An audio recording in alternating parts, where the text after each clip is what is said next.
السلام علیکم ورحمۃ اللہ وبرکاتہ۔ آج ہم چوتھا کلمہ پڑھیں گے، شروع کرتے ہیں۔ بسم اللہ الرحمن الرحیم۔ چوتھا کلمہ توحید۔ لا الہ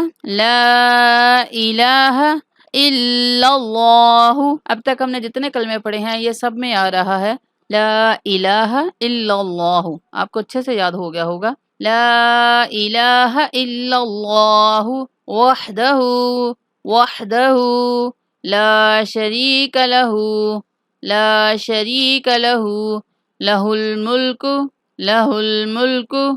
وَلَهُ الحمد۔ گول ہا اور یہ جیم کے بعد والی ہا میں فرق کرنا بہت ضروری ہے، دونوں الگ الگ مخرج سے ادا ہوتی ہیں۔ وَلَهُ الحمد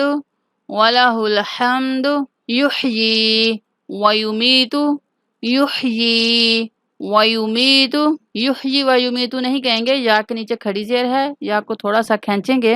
یحیی ویمیتو وہو یہ ہا اقصائے حلق یا انتہائی حلق سے ادا ہوتی ہے، اس کو بھاری کر کے پڑھیں گے۔ وہو حی لا یموت یا مشدد ہے، لام بھی مشدد ہے، ہا کو یا کے ساتھ ملاتے ہوئے یا کو لام کے ساتھ ملائیں گے۔ حی لا یموت ابدا وہو حی لا، یا مشدد ہے، لام بھی مشدد ہے، ہا کو یا کے ساتھ ملاتے ہوئے لام کے ساتھ ملائیں گے۔ وہو حی لا یموت ابدا اس دال کے اوپر غنہ نہیں کریں گے کیونکہ اس کے بعد حروف حلقی میں سے حمزہ آ رہا ہے، اظہار کریں گے ابدا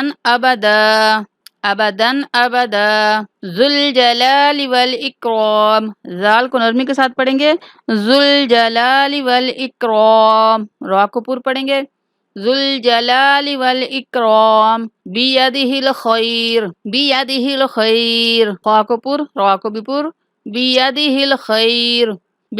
الخیر نہیں کہیں گے، بیدہ الخیر، یا لین آ رہی ہے، بیدہ الخیر، وہو علی کل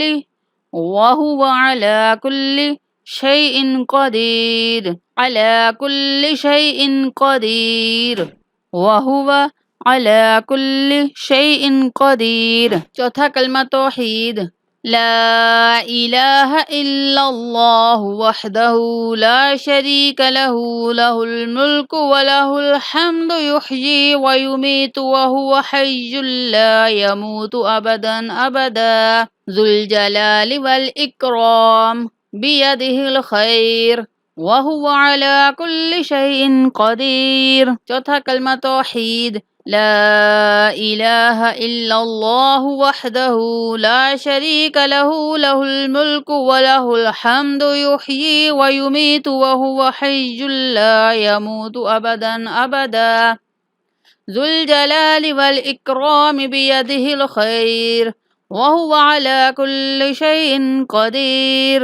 ترجمہ ہے اس کا، اللہ کے سوا کوئی معبود نہیں، وہ اکیلا ہے، اس کا کوئی شریک نہیں، اسی کے لیے ہے بادشاہی اور اسی کے لیے تعریف ہے، وہی زندہ کرتا اور مارتا ہے، اور وہ زندہ ہے اور اس کو ہرگز کبھی موت نہیں آئے گی، بڑے جلال اور بزرگی والا ہے، اس کے ہاتھ میں بھلائی ہے اور وہ ہر چیز پر قادر ہے۔ بے شک اللہ تعالیٰ آپ کے یاد کرنے میں، یاد رکھنے میں آسانیاں پیدا فرمائے۔ السلام علیکم ورحمۃ اللہ وبرکاتہ۔